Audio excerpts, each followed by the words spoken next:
اب نئے مضمون کا آغاز ہوتا ہے جس کا عنوان ہے دیدن درویش جماعت مشائخ را در خواب و درخواست کردن روزی حلال از ایشاں بے مشغول شدن با کسب کے از عبادت می مانم و ارشاد کردن ایشاں او را بمیوئے ہائے تلخ و ترش کو ہی او بروے شیریں شدن آ میوہا بدلالت عام مشائخ، یعنی ایک درویش کا بزرگوں کے گروہ کو خواب میں دیکھنا اور ان سے بغیر کمائی کی مشغولیت کے حلال روزی کی درخواست کرنا کہ میں عبادت کرنے سے رہ جاتا ہوں، اور ان کی اس کو کڑوے اور کھٹے پہاڑی پھلوں کی جانب رہنمائی کرنا اور ان بزرگوں کی رہنمائی سے اس کے لیے ان پھلوں کا شیریں بن جانا۔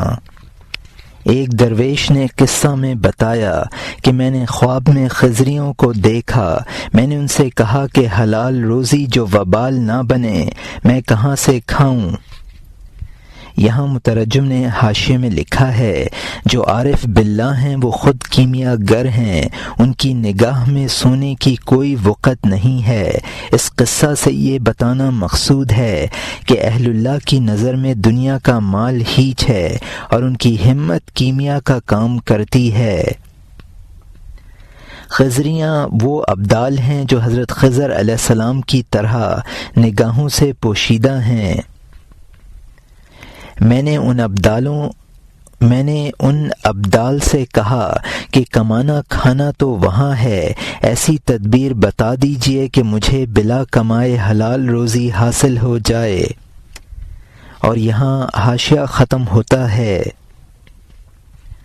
وہ مجھے پہاڑ کی جانب لے گئے، اس جنگل سے انہوں نے پھل جھاڑے کہ خدا نے وہ پھل میٹھے کر دیے ہیں تیرے منہ میں ہماری توجہات سے، ہاں پاک اور حلال اور بے حساب کھا بغیر درد سر کے اور اوپر اور نیچے منتقل ہونے کے۔ پھر اس رزق سے مجھ میں ایسی قوت گویائی رونما ہوئی کہ میری گفتگو کا ذوق عقلوں کو حیران کر دیتا تھا۔ میں نے کہا اے دنیا کے پالن ہار، یہ فتنہ ہے، وہ انعام عطا فرما جو سب سے پوشیدہ ہو۔ میری قوت گویائی جاتی رہی، میں نے مطمئن دل پا لیا، ذوق لطف سے میں انار کی طرح کھلتا تھا۔ میں نے کہا اگر جنت میں اور کوئی چیز نہ ہوگی اس مسرت کے علاوہ جو طبیعت میں آ گئی ہے، مجھے کسی دوسری نعمت کی تمنا نہ ہوگی، اس کو چھوڑ کر میں اخروٹ اور گنے کی طرف توجہ نہ کروں گا۔ کمائی میں سے میری ایک دو رتی بچ گئی تھی جس کو میں نے جبہ کی آستین میں سی لیا تھا۔ یہاں مترجم نے حاشیے میں لکھا ہے وہ لوگ مجھے جنگل میں لے گئے، انہوں نے جنگلی پھل جھاڑے اور اللہ تعالیٰ سے دعا کی کہ میرے لیے وہ کڑوے کسیلے پھل میٹھے ہو جائیں۔ ان پھلوں کے کھانے سے میرے کلام میں وہ شیرینی پیدا ہو گئی کہ لوگ اس پر فریفتہ ہونے لگے۔ اولیاء اللہ کو اپنی شہرت اور عوام میں مقبولیت ناگوار ہوتی ہے،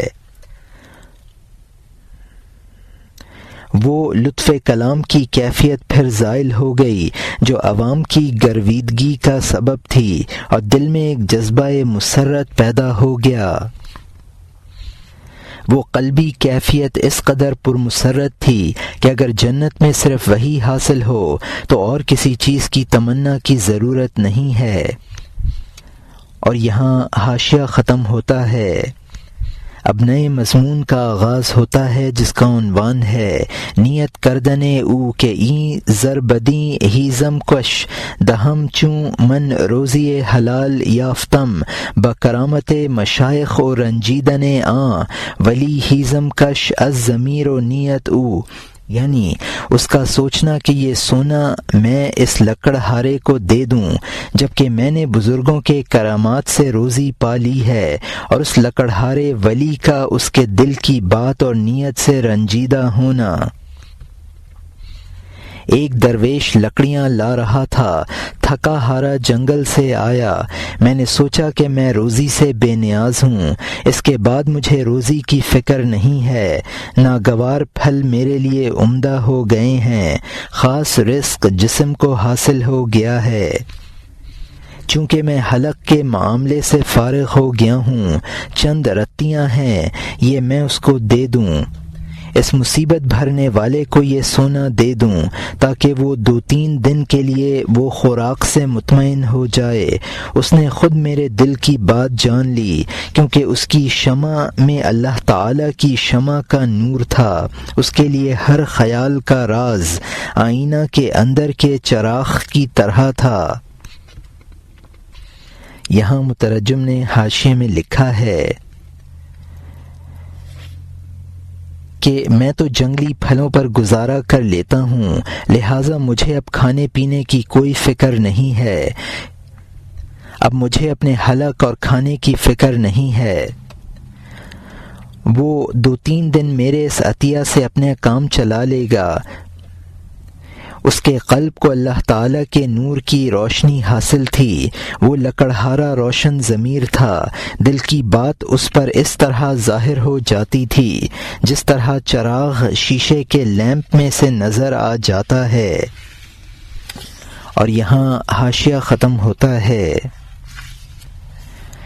دل کی کوئی بات اس سے نہ چھپتی تھی، وہ دلوں کے مضمون سے واقف تھا، وہ خود بخود آہستہ بڑبڑایا، وہ عجب احوال والا میرے خیال کے جواب میں، تو شاہوں کے بارے میں ایسا سوچتا ہے، اگر وہ تجھے رزق نہ دیں تجھے رزق کیسے ملے؟ میں بات اچھی طرح نہ سمجھا، لیکن اس کے غصے کا اثر میرے دل پر بہت زیادہ پڑا۔ یہاں مترجم نے حاشیے میں لکھا ہے، وہ بڑبڑایا چونکہ اس سے کرامات ظاہر ہو رہی تھیں۔ رزقوں کا انتظام ابدال کے سپرد ہوتا ہے، میں ان کی بات تو نہ سمجھا، لیکن ان کے غصے کا اثر میرے قلب پر ظاہر ہوا۔ اور یہاں حاشیہ ختم ہوتا ہے۔ وہ شیر کی طرح ہیبت سے میری جانب آیا، ایندھن کا گٹھر کمر سے نیچے رکھ دیا۔ اس حالت کے اثر سے کہ اس نے ایندھن کا گٹھر رکھا، میرے ساتھوں اعضاء پر لرزہ طاری ہو گیا۔ اس نے کہا، اے خدا، اگر تیرے مخصوص بندے زندہ ہیں جو بابرکت دعا والے اور مبارک قدم ہیں، تیری وہ مہربانی چاہتا ہوں جو کیمیا گر بن جائے، اسی وقت یہ ایندھن کا گٹھر سونا بن جائے۔ یہاں مترجم نے حاشیے میں لکھا ہے، وہ لکڑہارا بزرگ لکڑیوں کا گٹھر زمین پر ڈال کر شیر کی طرح میری طرف آیا تو میں اس کی ہیبت سے کانپنے لگا۔ ہفت عضو کا مطلب ہے دونوں ہاتھ، دونوں پاؤں، سینہ، پشت اور سر۔ اس لکڑہارے نے کہا، اے خدا، اگر تیرے مقربان بارگاہ زندہ ہیں جن کی دعا مقبول ہوتی ہے تو میں تیری وہ مہربانی چاہتا ہوں جس سے یہ سب لکڑیاں سونے کی بن جائیں۔ اور یہاں حاشیہ ختم ہوتا ہے۔ میں نے اسی وقت دیکھا کہ ایندھن سونا ہو گیا، عمدگی سے زمین پر آگ کی طرح چمک رہا تھا۔ میں اس اثنا میں دیر تک بے ہوش رہا، جب میں حیرانی کے بعد ہوش میں آیا، اس کے بعد اس نے کہا، اے خدا، اگر وہ بڑے لوگ بہت غیرت مند اور شہرت سے بھاگنے والے ہیں، اس کو پھر ایندھن کا گٹھر بنا دے۔ بلا تاخیر اسی حالت پر جیسا کہ تھا اسی وقت وہ سونے کی شاخیں ایندھن کا گٹھر بن گئیں، اس کے معاملے میں عقل و نظر مست ہو گئی۔ یہاں مترجم نے حاشیے میں لکھا ہے، اس کی دعا سے وہ لکڑیاں سونے کی ہو گئیں۔ لکڑیوں کا سونا بن جانے کے بعد اس نے دعا شروع کر دی کہ تیرے مقبول بندے چونکہ شہرت سے بھاگتے ہیں اور میری کرامت شہرت کا باعث بن جائے گی، لہٰذا تو ان لکڑیوں کو اصل حالت پر کر دے تاکہ میری شہرت نہ ہو۔ چنانچہ وہ لکڑیاں پھر اصل حالت پر ہو گئیں۔ اس کی دعا سے وہ لکڑیاں پھر اصل حالت پر آ گئیں۔ اور یہاں حاشیہ ختم ہوتا ہے۔ اس کے بعد اس نے ایندھن کا گٹھر اٹھایا اور چل دیا شہر کی جانب میرے سامنے سے تیز اور گرم۔ میں نے چاہا کہ اس شاہ کے پیچھے جاؤں، اس سے مشکل باتیں پوچھوں اور سنوں۔ اس کی اس ہیبت نے مجھے باندھ دیا۔ عوام کے لیے خواص کے سامنے کوئی راستہ نہیں رہتا ہے، وہ اور اگر کسی کے لیے راستہ ہو کہہ دو وہ سر قربان کرے، کیونکہ وہ ان کی رحمت اور کشش سے ہوتا ہے۔ اس توفیق کو بہت غنیمت سمجھ جب تو کسی صدیق کی صحبت حاصل کر لے، نہ کہ اس بے وقوف کی طرح جس کو شاہ کا قرب حاصل ہو اسی وقت آہستگی اور آسانی سے راہ سے بھٹک جائے۔ جب وہ اس کو قربانی کا زیادہ حصہ عطا کریں تو وہ کہنے لگے گا کہ شاید گائے کی ران ہے، اے جھوٹے یہ گائے کی ران نہیں ہے، تجھے گدھے پن سے گائے کی ران دکھائی دے رہی ہے۔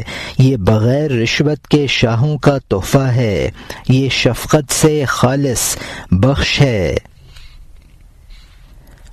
اور یہاں مترجم نے حاشیے میں لکھا ہے جب لکڑیاں اصل حالت پر ہو گئیں تو وہ ان کو لے کر چل دیا۔ میں اس قدر مرعوب ہوا کہ میرے پاؤں نہ اٹھے۔ جو اللہ تعالیٰ کے مخصوص بندے ہوتے ہیں عوام کی وہاں تک رسائی نہیں ہوتی ہے، اگر ہوتی بھی ہے تو یہ ان بزرگوں کی کشش ہوتی ہے، لہٰذا اس پر قربان ہو جانا چاہیے۔ صدیق کا مطلب وہ شخص ہے جو ولایت کے آخری مراتب پر ہو۔ یہ نہ ہونا چاہیے کہ قرب حاصل ہوتے ہی گمراہی اختیار کر لے۔ مشہور ہے کہ کسی بادشاہ نے اعلیٰ درجے کے دمبوں کی قربانی کی اور فقراء میں تقسیم کی۔ ایک فقیر کو ایک ران ملی، اس نے دمبا کی ران اس قدر فربا کبھی نہ دیکھی تھی، تو بولا یہ گائے کی ران ہے، یعنی اس نے انعام کو نہ پہچانا اور قدر نہ کی۔ وہ فقیر جھوٹا تھا، وہ ران اعلیٰ قسم کے دمبا کی تھی، یعنی اس کی صحبت کی قدر و قیمت کو پہچاننا چاہیے اور اس کی ناقدری نہ کرنی چاہیے۔ اور یہاں حاشیہ ختم ہوتا ہے۔ اب نئے مضمون کا آغاز ہوتا ہے جس کا عنوان ہے تحریض کردن سلیمان علیہ السلام رسولا را بر تاجیل کردن بہجرت بلقیس بحر ایما، یعنی حضرت سلیمان علیہ السلام کا قاصدوں کو ایمان لانے کے لیے بلقیس کی ہجرت میں جلدی کرنے کی ترغیب دینا۔ جیسا کہ شاہ سلیمان علیہ السلام نے جنگ میں بلقیس کی جماعت اور لشکر کو کھینچ لیا کہ اے عزیزو جلد جلد آ جاؤ، کیونکہ سخاوت کے سمندر میں موجیں اٹھنے لگی ہیں۔ یہاں مترجم نے حاشیے میں لکھا ہے پہلے بتایا تھا کہ بزرگوں کی صحبت ان کی کشش سے حاصل ہوتی ہے، اب حضرت سلیمان علیہ السلام کے واقعہ سے سمجھاتے ہیں کہ بلقیس اور اس کی قوم کا حضرت سلیمان علیہ السلام تک پہنچنا یہ حضرت سلیمان علیہ السلام کی کشش سے تھا۔ اس وقت رحمت خداوندی کا سمندر جوش میں ہے، جلد کر فیضیاب ہو جاؤ گے۔ اور یہاں حاشیہ ختم ہوتا ہے۔ بغیر کسی خطرے کے ساحل کی جانب پھینک رہا ہے، ہر وقت اس کی موج کا جوش سینکڑوں موتی۔ اے ہدایت پانے والو، ہم نے دعوت دے دی، کیونکہ اس وقت رضوان نے جنت کا دروازہ کھول دیا ہے۔ پھر سلیمان علیہ السلام نے کہا اے قاصدو جاؤ بلقیس کی جانب اور اس دین کے گرویدہ ہو جاؤ۔ پھر اس سے کہو مکمل طور پر یہاں آ جائے جلد، کیونکہ اللہ تعالی سلامتی کی طرف بلاتا ہے۔ ہاں اے دولت کے طالب جلد آ جا، کیونکہ اس وقت انعامات اور دروازے کی کشادگی ہے۔ اے وہ کہ جو طالب نہیں ہے تو بھی آ جا، تاکہ تو اس باوفا دوست سے طلب حاصل کر لے، تو ادہم رحمۃ اللہ علیہ کی طرح جلد ملک کو خیر بات کہہ دے تاکہ تو اس کی طرح ہمیشگی کی سلطنت حاصل کر لے۔ یہاں مترجم نے حاشیے میں لکھا ہے، وہ سمندر جوش میں ہے اور کنارے پر سینکڑوں موتی پھینک رہا ہے، جلد آ کر ان کو حاصل کر لو۔ حضرت سلیمان علیہ السلام نے فرمایا، اس وقت جنت کے دروازے کھل گئے ہیں اور دعوت عام ہے، یعنی میرا پیش کردہ دین اختیار کر لو اور ستارہ پرستی چھوڑ دو۔ اور یہاں حاشیہ ختم ہوتا ہے، اب نئے مضمون کا آغاز ہوتا ہے جس کا عنوان ہے سبب ہجرت سلطان ابراہیم ادہم رحمۃ اللہ علیہ و ترک کردن ملک خراسان، یعنی حضرت ابراہیم ادہم رحمۃ اللہ علیہ کی ہجرت کا سبب اور خراسان کی سلطنت کو چھوڑ دینا۔ وہ شاہ رات کو تخت پر سوئے ہوئے تھے، محافظ بالا خانے پر نگرانی میں تھے۔ شاہ کا مقصد محافظوں سے یہ بھی نہ تھا کہ ان کے ذریعے رندوں اور چوروں کو دفع کریں، وہ جانتا تھا کہ وہ منصف ہے، حادثے سے بے نیاز ہے، مطمئن دل ہے۔ مقاصد کا محافظ انصاف ہوتا ہے، نہ کہ رات کو بالا خانے پر ڈنکا پیٹنے والے۔ لیکن رباب کی آواز سے ان کا مقصد وہ تھا جو اس خطاب کے خیال کے مشتاقوں کا ہوتا ہے۔ یہاں مترجم نے حاشیے میں لکھا ہے کہ حضرت سلیمان علیہ السلام نے قاصدوں سے کہا کہ تم بلقیس سے جا کر کہو کہ سب یہاں آ جائیں اور سلامتی اختیار کر لیں۔ جو اب طالب بھی نہیں ہے وہ بھی آ جائے، یہاں آ کر طلب صادق پیدا ہو جائے گی۔ حضرت ابراہیم ادہم رحمۃ اللہ علیہ نے خراسان کی سلطنت چھوڑ کر فقیری اختیار کر لی تھی۔ عادل بادشاہ کو پہرے داروں کی ضرورت نہیں ہوتی ہے۔ صوفیہ کو رباب کی آواز اس عہد کی یاد دلاتی ہے جو ازل میں بنی آدم سے لیا گیا تھا، جس کو عہد الست کہا جاتا ہے۔ اور یہاں حاشیہ ختم ہوتا ہے، نفیری کی فریاد اور ڈھول کی دھمک اس بڑے سور سے کچھ مشابہت رکھتی ہے۔ حکما نے کہا ہے کہ یہ راگ ہم نے آسمان کی گردش سے لیے ہیں، یہ آسمان کی گردشوں کی آواز ہے جس کو لوگ تنبورے اور گلے سے گاتے ہیں۔ مومن کہتے ہیں کہ بہشت کے آثار نے ہر بھدی آواز کو حسین بنا دیا ہے۔ ہم سب حضرت آدم علیہ السلام کے اجزاء تھے، ہم نے وہ راگ بہشت میں سنے ہیں۔ یہاں مترجم نے حاشیے میں لکھا ہے، یعنی نفیری اور ڈھول کی آواز حضرت اسرافیل علیہ السلام کے نفخ صور کی آواز سے مشابہ ہے۔ سور جو قیامت میں پھونکا جائے گا۔ حکیم فیثاغورس نے کہا ہے کہ موسیقی کے 12 مقام، آسمان کے 12 برجوں سے، 7 آوازیں 7 سیاروں سے، 24 شعبے دن رات کے 24 گھنٹوں سے اور 48 ترکیبیں سال کے 48 ہفتوں سے بنائے گئے ہیں۔ ان حکما کے نزدیک آسمانوں کے درمیان ہوا ہے اور اس سے آوازیں پیدا ہوتی ہیں، اسی کی نقل تنبورے اور گلے کے ذریعے کی گئی ہے۔ مومن کہتے ہیں کہ یہ سارے الاپ اور نغمے حوران بہشتی کے گانے اور جنت کی نہروں کے چلنے کی آوازوں اور جنت کے درختوں کے ہلنے کی آوازوں سے بنے ہیں۔ ہم اگرچہ براہ راست جنت میں نہ تھے کہ وہاں سے ان کو سنتے، لیکن چونکہ ہمارے بابا آدم علیہ السلام وہاں تھے اور ہم انہی کے اجزاء ہیں، لہٰذا ہم بھی وہاں سے سنتے ہیں۔ ہم نے بھی وہاں سنے تھے۔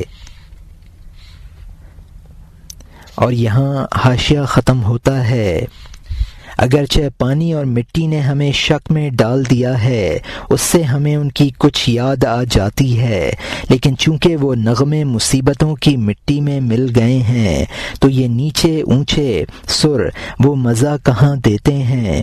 جب پانی پیشاب اور گندگی سے مل گیا، ملاوٹ سے اس کا مزاج تلخ و تیز ہو گیا۔ اس کے وجود میں کچھ پانی ہے، پیشاب اسی وجہ سے آگ کو بجھا دیتا ہے۔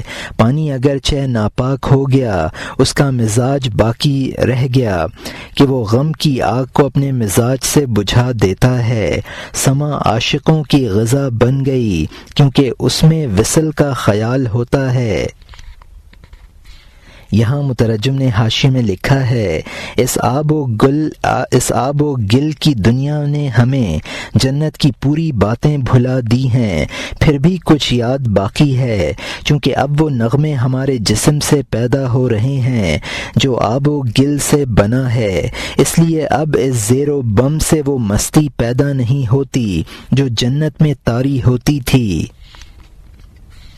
جنت کے لہن جب انسان ادا کرتا ہے تو ان کی مثال یہ ہے کہ پاک پانی پیشاب میں مل جائے تو ظاہر ہے کہ اس کی پاکیزگی اور لطافت ختم ہو جائے گی۔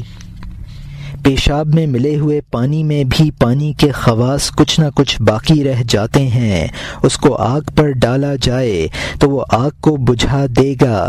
اسی طرح ان لہنوں میں کچھ نہ کچھ اثرات باقی ہیں اور یہ لہن آتش غم کو بجھا دیتے ہیں۔ ان نغموں کا سما چونکہ وصل محبوب کا تصور پیدا کرتا ہے، اس لیے یہ عاشقوں کی غذا ہے۔ اور یہاں حاشیہ ختم ہوتا ہے۔ دل کے خیالات قوت حاصل کر لیتے ہیں بلکہ آواز اور نغمہ سے مجسم بن جاتے ہیں۔ عشق کی آگ نغموں سے تیز ہو جاتی ہے جس طرح سے اس اخروٹ گرانے والے کی آگ۔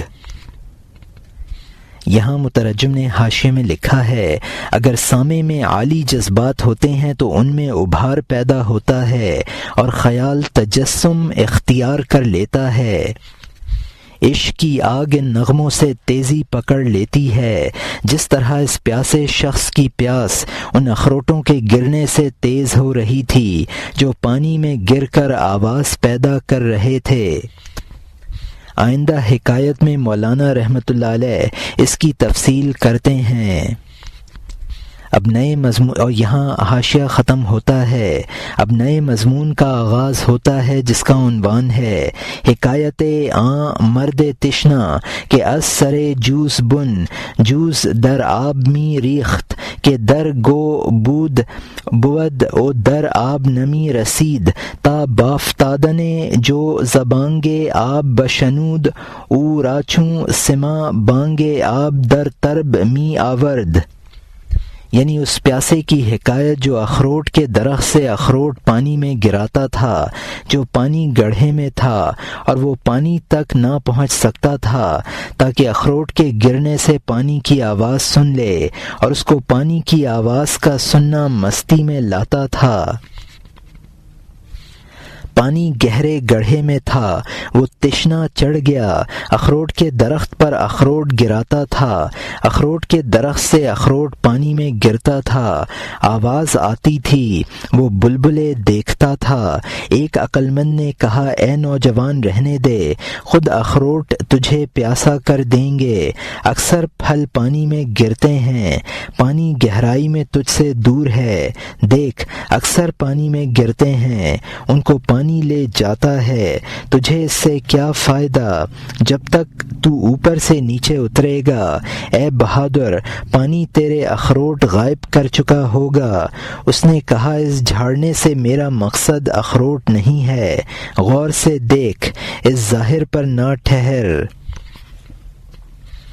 یہاں مترجم نے حاشیے میں لکھا ہے، یہ شخص پیاسا تھا، پانی گہرے گڑھے میں تھا، یہ پانی تک پہنچ نہ سکتا تھا، تو اس نے اخروٹ کے درخت پر چڑھ کر اخروٹ توڑ کر پانی میں پھینکنے شروع کر دیے۔ اخروٹ کے پانی میں گرنے سے جو آواز پیدا ہو رہی تھی، یہ اس سے لطف اندوز ہو رہا تھا۔ عاقل اس پیاسے کا منشا نہ سمجھا اور اس نے دیکھا کہ اخروٹ پانی میں ضائع ہو رہے ہیں تو کہنے لگا کہ اخروٹوں کا ضائع ہونا تیری خواہش کو بڑھا دے گا۔ پانی ان اخروٹوں کو اپنے اندر لے لیتا ہے، تیرے اخروٹ پانی کے اندر ڈوب کر غائب ہو جائیں گے۔ اخروٹ پھینکنے والے پیاسے نے اس عقل مند سے کہا کہ میرا مقصد اخروٹ توڑنا نہیں ہے، غور کر، مقصد دوسرا ہی ہے۔ اور یہاں حاشیہ ختم ہوتا ہے۔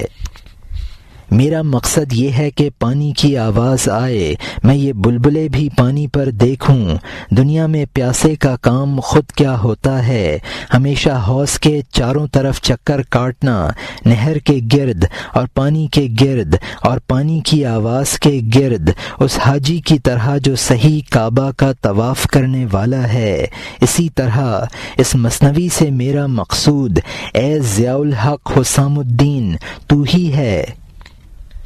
یہاں مترجم نے حاشیے میں لکھا ہے کہ اخروٹ توڑ کر اس لیے پھینک رہا ہوں کہ اس کے گرنے سے پانی کی آواز سن سکوں اور پانی کے بلبلوں کو دیکھ سکوں۔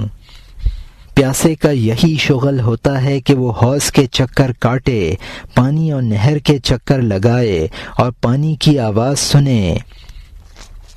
اور یہ اس کا گھومنا ایسا ہی ہے جیسا کہ حاجی کعبہ کا یا مرید شیخ کا طواف کرتا رہتا ہے۔ جس طرح پیاسے کا مقصود پانی کا طواف اور حاجی کا مقصود کعبہ کے طواف ہے، اسی طرح مثنوی سے میرا مقصود اے حسام الدین تم ہو۔ اور یہاں حاشیہ ختم ہوتا ہے۔ مثنوی بنیادوں میں اور ابتدا میں سب تیرے لیے ہے اور تجھ پر ہی اس کی انتہا ہے، تجھ سے اور تیری امداد سے درخواست ہے، تیری مہربانیوں اور مدد پر بھروسہ ہے۔ مثنوی اصول اور فروع میں تیرے جھنڈے کی طرف رجوع کرتی ہے۔ مثنوی عروج اور غروب میں پوری تیری ملکیت میں ہے اور تو نے قبول کر لیا ہے۔ تیرے قبول کر لینے میں عزت اور نصیبہ وری ہے، کیونکہ تو جان کا حاکم اور دل کا شاہ ہے۔ بادشاہ اچھے اور برے کو قبول کر لیتے ہیں، جب قبول کر لیتے ہیں پھر کبھی رد نہیں ہوتا۔ جب تو نے پودا لگایا ہے اس کو پانی دے، جب تو نے کشادگی دی ہے گرہ کھول دے۔ میرا مقصد اس کے الفاظ سے تیرا راز ہے، میرا مقصد اس کے لکھانے سے تیری آواز ہے۔ یہاں مترجم نے حاشیے میں لکھا ہے، میں اس مثنوی کی ابتدا اور انتہا اور سب کچھ تمہارے لیے ہے۔ میری اس مثنوی کی ابتدا اور انتہا اور سب کچھ تمہارے لیے ہے۔ اس میں تمہاری مدد شامل حال ہے اور مجھے اس کی تکمیل میں تمہاری مہربانیوں اور امداد پر بھروسہ ہے۔ اگر تم نے یہ مثنوی پسند کر لی تو میری نصیبہ وری اور عزت افزائی ہوگی، کیونکہ تم میرے دل و جان کے سلطان اور شاہ ہو۔ بڑے لوگ ہر اچھی بری چیز قبول کر لیتے ہیں اور پھر کبھی اس کو رد نہیں کرتے ہیں۔ اے حسام الدین، جب تو نے مثنوی کا پودا لگایا ہے تو اب اس کی آبیاری کرتے رہو۔ میں مثنوی کے الفاظ میں تمہارے راز اور احوال بیان کر رہا ہوں اور اس کے بولنے میں میری آواز نہیں بلکہ تمہاری آواز کام کر رہی ہے۔ اور یہاں حاشیہ ختم ہوتا ہے۔ میرے نزدیک تیری آواز خدا کی آواز ہے۔ توبہ توبہ، عاشق معشوق سے کب جدا ہے، ناقابل بیان، عقل میں نہ آنے والا اتصال ہے لوگوں کے رب کا لوگوں کی جان سے۔ لیکن میں نے انسان کہا ہے، بن مانس نہیں کہا۔ انسان جان کی جان کو پہچاننے والے کے علاوہ نہیں ہے۔ یہاں مترجم نے حاشیے میں لکھا ہے، یہ آواز اگرچہ تمہارے حلقوم سے نکل رہی ہے لیکن یہ دراصل خدائی آواز ہے۔ تم عاشق خدا ہو، لہٰذا خدا سے کب جدا ہو۔ اللہ تعالیٰ کا اپنے نیک بندوں سے وہ اتصال ہے جس کی کیفیت ناقابل بیان ہے، اور وہ اتصال کسی قیاس میں نہیں آ سکتا ہے۔ یہ خدائی اتصال انسانوں کے ساتھ ہے، بن مانسوں کے ساتھ نہیں، اور انسان وہی ہے جو اپنے خالق کو پہچان لے۔ اور یہاں حاشیہ ختم ہوتا ہے۔ انسان ہوتا ہے، لیکن انسان کہاں ہے؟ تو نے تھوڑی دیر کے لیے بھی انسان کا راز نہیں دیکھا ہے۔ ما رمیت اذ رمیت، یعنی تو نے نہیں پھینکا جب پھینکا، تو نے پڑھا ہے، لیکن تو ایک مجسمہ ہے، اٹکل میں پھنسا رہ گیا ہے۔ اے بے وقوف، اپنے جسم کے ملک کو بلقیس کی طرح سلیمان علیہ السلام نبی کے لیے چھوڑ دے۔ میں لاحول پڑھتا ہوں، لیکن اپنی گفتگو پر نہیں، بلکہ شبہ کرنے والے کے وسوسہ پر، کیونکہ وہ میری گفتگو پر خیالات لا رہا ہے۔ دل میں وسوسوں اور انکاروں اور بدگمانی کے میں لاحول پڑھتا ہوں، لیکن کوئی علاج نہیں ہے، جبکہ تیرے دل میں میرے خلاف باتیں ہیں، چونکہ میری گفتگو تیرے گلے میں پھنس گئی ہے۔ میں چپ ہو گیا، تو اس کو خود کہہ۔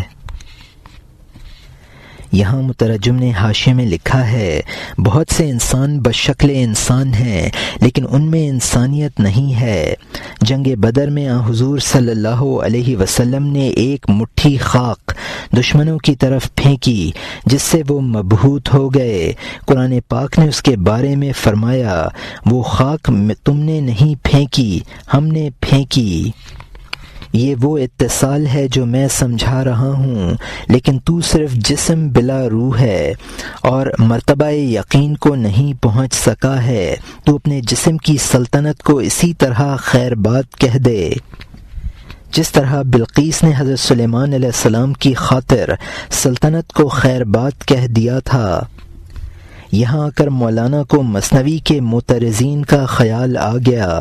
فرماتے ہیں، میں اپنی گفتگو پر لاحول نہیں پڑھتا ہوں، بلکہ ان لوگوں پر پڑھتا ہوں جن کے دلوں میں مثنوی کا انکار اور اس کے متعلق بدگمانیاں ہیں۔ جبکہ مخالفت کی ٹھان لی ہے تو بجز لاحول کے اور کوئی تدبیر نہیں ہے۔ اچھا، اگر میری گفتگو تم لوگوں کے گلے سے نہیں اترتی ہے تو پھر تم اس جیسی مثنوی کہہ دو۔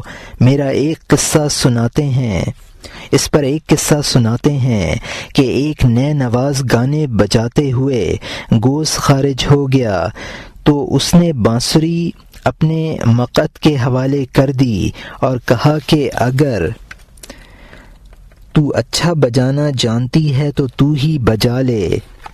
اور یہاں حاشیہ ختم ہوتا ہے۔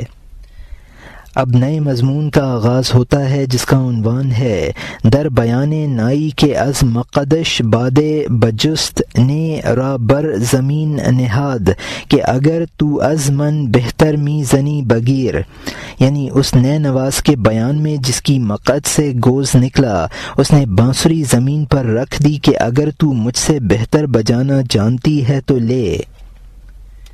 ایک بانسری بجانے والا جو اچھی بانسری بجاتا تھا، اچانک اس کے مقد سے گوز خارج ہو گیا۔ اس نے بانسری مقد پر رکھ دی کہ مجھ سے اگر تو بہتر بجاتی ہے لے لے اور بجا۔ یہاں مترجم نے حاشیے میں لکھا ہے، چونکہ مثنوی کے معترضین نے راہ بے ادبی اختیار کی، اس پر برداشت کا مضمون شروع کیا ہے، یعنی ایک طالب اور سالک کا طریقہ یہ ہے کہ وہ ہر ناگواری کو برداشت کرے۔ جس کو تو دیکھے کہ وہ دوسرے کی برائی اور شکایت کر رہا ہے تو سمجھ لے کہ وہ خود بد عادت ہے، کیونکہ بدگوئی میں مبتلا ہو گیا ہے۔ اچھی عادت تو اس شخص کی ہے جو بروں کو برداشت کر لے۔ اور یہاں حاشیہ ختم ہوتا ہے۔ اب نئے مضمون کا آغاز ہوتا ہے، جس کا عنوان ہے در بیان تحمل کردن از ہر بے ادبے و طریق رفق و مدارات سپردن، یعنی ہر بے ادب کی برداشت اور نرمی اور خاطر تواضع کی راہ اختیار کرنے کا بیان۔ اے مسلمان، راہ طلب میں خود ادب نہیں ہے، ہر بے ادب کو برداشت کرنے کے علاوہ تو جسے دیکھے کہ وہ شکایت کرتا ہے کہ فلاں شخص کی طبیعت اور عادت بری ہے، یہ شکایت وہ کرتا ہے جو خود بد عادت ہے، کیونکہ وہ اس بد خو کی بدگوئی کرتا ہے، کیونکہ اچھی عادت والا وہ ہے جو گوشہ تنہائی میں بد عادت اور بد طبیعت والوں کی برداشت کرنے والا ہو۔ لیکن شیخ کا یہ شکوہ خدا کے حکم سے ہے، نہ کہ غصہ اور لڑائی اور خواہش نفسانی کی وجہ سے۔ یہ شکوہ نہیں ہے، روح کی اصلاح ہے، جیسا کہ پیغمبروں کا شکوہ کرنا نبیوں کی عدم برداشت حکم سے سمجھ، ورنہ ان کی بردباری برے کو برداشت کرنے والی ہے، انہوں نے برائی کے برداشت کرنے میں طبیعت کو مار ڈالا ہے، اگر عدم برداشت ہے تو خدائی ہے۔ اے سلیمان علیہ السلام، کوے اور باز میں اللہ تعالی کا حلم بن جا، تمام پرندوں سے نبھا، بہت بولنے والی بلبل کے پر نہ نوچ، باز اور چکور کو نہ پٹخ۔ یہاں مترجم نے حاشیے میں لکھا ہے، شیخ بھی مرید کا شکوہ کرتا ہے، لیکن اس کا شکوہ لڑائی دنگے اور نفس کے تقاضے کی بنیاد پر نہیں ہوتا ہے، بلکہ خدائی حکم سے مرید کی اصلاح کے لیے ہوتا ہے، اور شیخ کا شکوہ ایسا ہی ہے جیسا کہ انبیاء نے قوموں کا شکوہ کیا ہے۔ انبیاء کا غصہ اور شکوہ خداوندی حکم سے ہوتا ہے، تو وہ نفس امارہ کو مار چکے ہیں، لہٰذا ان کا غصہ نفس کی وجہ سے نہیں ہے، حکم ایزدی سے ہوتا ہے۔ سلیمان سے یہاں مراد شیخ ہے۔ حضرت سلیمان علیہ السلام چونکہ پرندوں کی بولیاں سمجھتے تھے، اس لیے اس مناسبت سے اچھے اور برے انسانوں کو پرندوں کے ناموں سے ذکر کیا ہے۔ اور یہاں حاشیہ ختم ہوتا ہے، اے وہ کہ 200 بلقیسیں تیری بردباری کے مقابلے میں ہیچ ہیں، کیونکہ میری قوم کو ہدایت دے، بے شک وہ نہیں پہچانتی ہے۔ یہاں مترجم نے حاشیے میں لکھا ہے، یعنی وہ مریدین جو بھی راہ سلوک پر نہیں لگے ہیں۔ جس وقت جنگ احد میں حضور صلی اللہ علیہ وسلم کو مشرقین نے زخمی کر دیا تھا تو آپ نے یہ دعا کی، اللہم اہدی قومی فانہم لا یعلمون، اے اللہ میری قوم کو ہدایت دے، وہ میرے مرتبہ کو نہیں جانتے ہیں۔ حضرت سلیمان علیہ السلام نے بلقیس کو پیغام بھیجا کہ جلد آ کر مسلمان ہو جا، ورنہ خرابی پیدا ہو جائے گی، یعنی تیرا لشکر خود تیرا دشمن ہو جائے گا اور اطاعت سے پھر جائے گا، چوکیدار خود دروازہ توڑ ڈالے گا، تیری جان خود تیری دشمن ہو جائے گی۔ اللہ تعالیٰ جب کسی کو تباہ کرنا چاہتا ہے تو کائنات کا ذرہ ذرہ اس کا دشمن ہو جاتا ہے۔ اور یہاں حاشیہ ختم ہوتا ہے، اب نئے مضمون کا آغاز ہوتا ہے جس کا عنوان ہے تحدید فرستادن سلیمان علیہ السلام پیش بلقیس کے اصرار میندیش بر شرک و تاخیر مکن در ہجرت بحر ایمان، یعنی حضرت سلیمان علیہ السلام کا بلقیس کی جانب دھمکی بھیجنا کہ شرک پر اصرار نہ کر اور ایمان لانے کے لیے وطن چھوڑنے میں تاخیر نہ کر۔ خبردار بلقیس آ جا ورنہ برا ہوگا، تیرا لشکر تیرا دشمن ہو جائے گا، باغی ہو جائے گا، تیرے پہرے دار تیرا دروازہ اکھاڑ دے گا، تیری جان و دل سے تجھ سے دشمنی کرے گی۔ زمین اور آسمان کے سارے ذرے آزمائش کے وقت اللہ تعالیٰ کے لشکر ہیں۔ تو نے ہوا کو دیکھا، اس نے قوم عاد کے ساتھ کیا کیا، تو نے پانی کو دیکھا، اس نے طوفان نوح میں کیا کیا، جو اس غضب کے دریا نے فرعون پر جو حملہ کیا، اور وہ جو اس زمین نے قارون کو دکھایا، اور وہ جو ابابیل نے اس ہاتھی کے ساتھ کیا، اور وہ جو مچھر نے نمرود کی کھوپڑی کھائی، اور وہ کہ حضرت داؤد علیہ السلام نے ہاتھ سے پتھر پھینکا، 300 ٹکڑے ہو گیا اور لشکر کو شکست دے دی۔ حضرت لوط علیہ السلام کے دشمنوں پر پتھر برستے تھے حتیٰ کہ انہوں نے کالے پانی میں غوطہ کھایا۔ اگر میں دنیا کی بے جان چیزوں کے بارے میں بتاؤں، سمجھداری کے ساتھ پیغمبروں کی مدد مثنوی اس قدر ہو جائے گی کہ 40 اونٹ اگر اٹھائیں پورے بوجھ سے عاجز آ جائیں گے۔ یہاں مترجم نے حاشیے میں لکھا ہے، قرآن میں ہے اما عاد فاہلکوا بریح صرصر، یعنی قوم عاد آندھی سے ہلاک کر دی گئی۔ قرآن میں ہے وَأَغْرَقْنَا الَّذِينَ كَذَّبُوا بِآيَاتِنَا، یعنی جن لوگوں نے ہماری آیتوں کی تکذیب کی ان کو ہم نے پانی میں ڈبو دیا۔ قرآن میں ہے فَغَشِيَهُم مِّنَ الْيَمِّ مَا غَشِيَهُم، پس ان کو سمندر نے ڈھانپ لیا۔ قرآن میں ہے فَخَسَفْنَا بِهِ وَبِدَارِهِ الْأَرْضَ، ہم نے اس کو اور اس کے گھر کو زمین میں دھنسا دیا۔ قرآن پاک میں ہے نَجْعَلُهُمْ كَعَصْفٍ مَأْكُولٍ۔ حضرت داؤد علیہ السلام نے 3 پتھر دشمنوں کی طرف پھینکے تو ان کو سدھا ٹکڑے ہو کر دشمنوں کے لگے اور وہ ہلاک ہو گئے۔ قوم لوط علیہ السلام سنگسار کی گئی۔ قرآن پاک میں ہے لِنُرْسِلَ عَلَيْهِمْ حِجَارَةً مِّن طِينٍ، تاکہ ہم ان پر مٹی کے پتھر برسائیں۔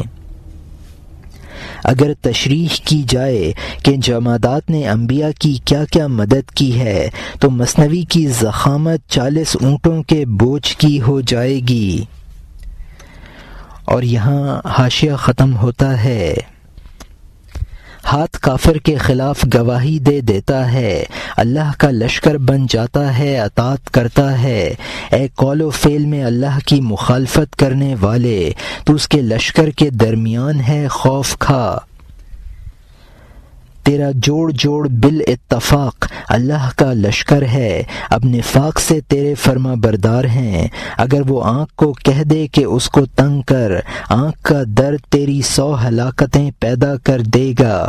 اگر وہ دانتوں کو کہہ دے کہ تکلیف پہنچاؤ تو دانتوں سے سزا پائے گا۔ طب کو کھول، بیماریوں کا باب پڑھ لے تاکہ تو جسم کے لشکر کا عمل دیکھ لے، چونکہ ہر چیز کی جان وہی ہے، جان کی جان کے ساتھ دشمنی کب آسان ہے۔ دیو اور پری کے لشکر کو جانے دے، کیونکہ جان کے اندر سے وہ میری جانب سے صف شکنی کر دیتے ہیں۔ اے بلقیس، پہلے سلطنت کو چھوڑ دے، پھر تو مجھے حاصل کر لے گی۔ سب ملک تیری ملکیت ہے۔ جب تو میرے پاس آ جائے گی خود جان لے گی کہ تو میرے بغیر حمام کی تصویر تھی۔ تصویر خواہ بادشاہ کی ہے یا مالدار کی، تصویر ہے اپنی جان سے بے لذت ہے، اس کی رونق دوسروں کے لیے ہے، خواہ مخواہ اس نے آنکھ اور منہ کھول رکھا ہے۔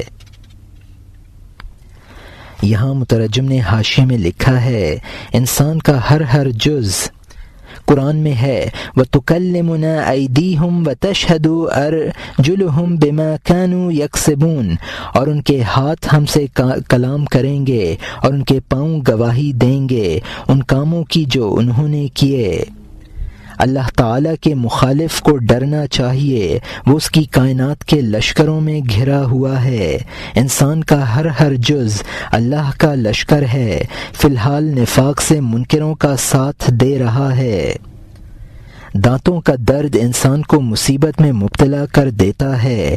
طب کی کتابوں کا وہ باب جس میں بیماریوں کا ذکر ہے، اس سے معلوم ہو جائے گا کہ انسان کے بدن میں کس قدر امراض چھپے ہوئے ہیں۔ جان کی جان سے دشمنی آسان نہیں ہے۔ اللہ کے بیرونی لشکروں کے ذکر کو چھوڑو، خود انسان کے اندر ایسے امراض ہیں جو مخالفوں کے صف شکن ہیں۔ بلقیس کو خطاب ہے کہ ظاہری سلطنت کو چھوڑ کر آ جا، جب تو ایمان لے آئے گی تمام کائنات تیری محکوم ہوگی۔ حماموں میں تصویریں بنانے کا رواج تھا جو بے جان ہوتی ہیں، تصویر خواہ شاہ کی ہو یا مالدار کی، بہرحال بے جان چیز ہے۔ اور یہاں حاشیہ ختم ہوتا ہے۔ خبردار، تو نے اپنے آپ کو جنگ و جدل میں مصروف کر رکھا ہے، تو نے دوسروں کو اپنے آپ سے جدا کر کے نہیں پہچانا ہے، تو جس صورت میں ہوتا ہے جم جاتا ہے کہ میں یہ ہوں، خدا کی قسم تو وہ نہیں ہے۔ اگر تو مخلوق سے تھوڑی دیر کے لیے اکیلا رہ جائے، غم اور فکر میں گلے تک رہ جائے، تو یہ کب ہے، کیونکہ تو وہ مظہر وحدت ہے جو اچھا اور حسین اور اپنے آپ کا عاشق ہے۔ یہاں مترجم نے حاشیے میں لکھا ہے، انسان اپنے بارے میں بہت سی غلط فہمیوں میں مبتلا رہتا ہے اور دوسروں سے اپنے آپ کو ممتاز سمجھنے لگتا ہے، حالانکہ اس کے وہ تصورات بالکل خلاف واقعہ ہوتے ہیں۔ انسان اپنے آپ کو مقرب بارگاہ اور مخلوق سے دور سمجھتا ہے، لیکن تھوڑی دیر کے لیے مخلوق سے علیحدہ ہو کر دیکھے، پھر اس کو معلوم ہو جائے گا کہ مخلوق سے اس کو کیسا انس ہے۔ یعنی تو نے یہ سمجھا ہے کہ تو عابد اور وہ معبود ہے اور دونوں جداگانہ چیزیں ہیں، یہ خیال غلط ہے۔ تو ذات باری کا مظہر ہے اور حق تعالی اپنی وحدت کے ساتھ تجھ میں ظاہر ہے، اور ان مظاہر اور تعینات کی کثرت اس کی وحدت کے منافی نہیں ہے۔ اور یہاں حاشیہ ختم ہوتا ہے، تو اپنا پرند ہے، تو اپنا شکار ہے، تو اپنا جال ہے، تو اپنا صدر ہے، تو اپنا فرش ہے، تو اپنا بالا خانہ ہے۔ جوہر تو وہی ہے جو خود قائم ہو، جو اس کی فرع ہے وہ عرض ہوتا ہے۔ اگر تو آدم علیہ السلام کی اولاد ہے، اس کی طرح بیٹھ، تمام ذروں کو اپنے اندر دیکھ۔ مٹکے میں کیا ہے جو نہر میں نہیں ہے، گھر میں کیا ہے جو شہر میں نہیں ہے۔ یہ دنیا مٹکا ہے اور دل پانی کے نہر کی طرح ہے، یہ دنیا حجرہ ہے اور دل عجائب کا شہر ہے۔ یہاں مترجم نے حاشیے میں لکھا ہے کہ حضرت حق تعالی قائم بنفسہ ہی ہے، وہی عین موجود ہے، باقی موجودات اس کے شیون ہیں جو اس کے ساتھ قائم ہیں۔ حضرت آدم علیہ السلام تمام ذرات عالم کو اپنی ذات میں مشاہدہ کرتے تھے، کیونکہ ان کی حقیقت تمام حقائق الہیہ اور کونیہ کی جامع تھی۔ ان کی اولاد کو بھی ایسا ہی ہونا چاہیے۔ اس شعر میں عالم کو خم اور خانہ سے تعبیر کیا ہے اور قلب انسانی کو نہر اور شہر سے تعبیر کیا ہے، یعنی جو کچھ عالم میں ہے وہ قلب انسانی میں اس کی وسعت کی وجہ سے بدرجہ اولی ہے۔ انسان عالم کبیر ہے اور دنیا عالم صغیر ہے۔ حضرت سلیمان علیہ السلام نے بلقیس پر واضح کیا کہ اس کو طلب کرنے میں ان کی کوئی ذاتی غرض نہیں ہے، محض لوجہ اللہ اس کو طلب کر رہے ہیں۔ اور یہاں حاشیہ ختم ہوتا ہے۔ اب نئے مضمون کا آغاز ہوتا ہے جس کا عنوان ہے پیدا کردن سلیمان علیہ السلام بلقیس راہ کہ خالصاً لامر اللہ ست جہد در ایمان توی کذرا غرض نیست مرانا در نقش تود نہ در حسن تو او نہ در ملک تو خود بینی چون خشم جانت باز شود بنور اللہ تعالی کے بے غرضی ست۔ یعنی حضرت سلیمان علیہ السلام کا بلقیس پر واضح کرنا کہ تیرے ایمان کے بارے میں کوشش خالصتاً اللہ کے حکم سے ہے، میری ایک ذرہ غرض نہیں ہے، نہ تیرے نقش و نگار میں، نہ تیرے حسن میں، نہ تیری سلطنت میں۔ جب تیری روح کی آنکھ اللہ کے نور سے کھلے گی تو خود جان لے گی کہ سب بے غرضی سے ہے۔ خبردار آ جا، کیونکہ میں دعوت دینے والا رسول ہوں، موت کی طرح میں شہوت کو مارتا ہوں، شہوت والا نہیں ہوں، اور اگر شہوت ہو تو میں شہوت پر حکمران ہوں، نہ کہ شہوت اور بت کے چہرے کا قیدی۔ ہماری اصل کی اصل بت شکنی تھی۔ مثلاً خلیل اللہ اور تمام نبی، اگر میں کسی راستے سے بت خانہ میں جاؤں، عبادت خانہ میں بت مجھے سجدہ کریں گے۔ محمد صلی اللہ علیہ وسلم اور ابو جہل بت خانہ میں گئے، اس جانے میں اور اس جانے میں بھاری فرق ہے۔ یہ اندر آئے، بتوں نے ان کے سامنے سر رکھ دیا، وہ آتا ہے تو امتیوں کی طرح سر رکھ دیتا ہے۔ یہاں مترجم نے حاشیے میں لکھا ہے، یعنی میں ایسا رسول ہوں جو لوگوں کو اپنے دین کی دعوت دے۔ موت قاطع شہوت ہے، میں شہوت کی بنیاد پر تجھے آنے کی دعوت نہیں دے رہا ہوں۔ رسول میں اگرچہ عورتوں کی شہوت ہوتی ہے، لیکن وہ شہوت سے مغلوب نہیں ہوتا ہے بلکہ شہوت پر غالب رہتا ہے، یعنی میں کسی حسین کی محبت کا قیدی نہیں ہوں۔ حضرت خلیل اللہ اور دوسرے نبیوں کا کام بت شکنی تھا۔ رسول اگر بت قدا میں جاتا ہے تو بت سرنگوں ہو جاتے ہیں۔ حضور صلی اللہ علیہ وسلم خانہ کعبہ میں گئے تو بت سرنگوں ہو گئے۔ ابو جہل جاتا تھا تو خود ان کے سامنے سرنگوں ہوتا تھا۔ اور یہاں حاشیہ ختم ہوتا ہے۔ یہ شہوت کی دنیا ایک بت خانہ ہے، نبیوں اور کافروں کا گھونسلہ ہے، لیکن شہوت پاک لوگوں کی غلام ہوتی ہے۔ سونا نہیں جلتا کیونکہ وہ کان کا خالص ہوتا ہے۔ کافر کھوٹے ہیں اور پاک لوگ سونے کی طرح ہیں، دونوں شخص اس بھٹی میں ہیں۔ کھوٹا جب داخل ہوا فوراً کالا ہو گیا، سونا داخل ہوا اس کا سونا پن واضح ہو گیا۔ سونے نے ہاتھ پاؤں کو ٹھالی میں ڈالے، وہ سورج کی طرح آگ کے سامنے ہنستا ہے۔ دنیا میں ہمارا جسم پردہ ہے، ہم اس گھاس کے نیچے دریا کی طرح پوشیدہ ہیں۔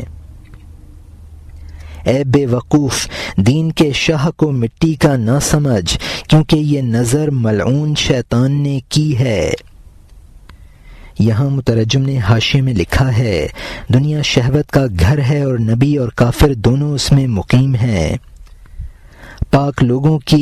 شہوت پاک لوگوں کی غلام ہوتی ہے اور ان کی مثال سونے کی سی ہے۔ سونا بھٹی میں جا کر اور کھرا بن جاتا ہے۔ کافروں کی مثال طمع شدہ چیز کی سی ہے جو بھٹی میں جا کر کالی اور رسوا ہو جاتی ہے۔ کھرا امتحان میں پڑھ کر اور کھرا بن جاتا ہے، کھوٹے کا کھوٹا پن نمایاں ہو جاتا ہے۔ نبیوں کا مادی جسم ان کا حجاب بن جاتا ہے۔ مومن کا کام نبیوں کی روحانی طاقت کو دیکھنا ہے۔ شیطان نے حضرت آدم علیہ السلام کے مٹی کے جسم کو دیکھا تو ان کا منکر بن گیا۔ اور یہاں حاشیہ ختم ہوتا ہے۔ اس سورج کو کہاں لیپا جا سکتا ہے ایک مٹھی مٹی سے؟ آخر تو مجھے بتا، اگر تو اس پر مٹی اور 100 راکھیں ڈالے، اس کے نور پر وہ نور اس خاک کے اوپر آ جائے گا۔ تنکا کیا ہوتا ہے کہ پانی کا چہرہ چھپائے، مٹی کیا ہوتی ہے کہ سورج کو چھپائے۔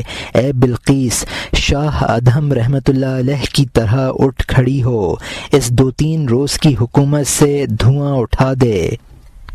ابراہیم رحمۃ اللہ علیہ کے احوال پھر جلد کہہ بتا، ان کے سلطنت چھوڑنے کا کیا سبب تھا؟ یہاں مترجم نے حاشیے میں لکھا ہے، انبیاء کی روحانی طاقت اور اوصاف خاکی جسم میں نہیں چھپ سکتے ہیں۔ سورج پر خاک ڈالنے سے وہ نہیں چھپ سکتا۔ دریا کی سطح پر اگر گھاس آ جائے تو دریا کب چھپ سکتا ہے؟ مولانا کا بلقیس کو خطاب ہے کہ ابراہیم ادہم رحمۃ اللہ علیہ کی طرح تو بھی ملک اور سلطنت کو خیر بات کہہ دے، یعنی اس دنیاوی سلطنت کو پھونک ڈال۔ اور یہاں حاشیہ ختم ہوتا ہے۔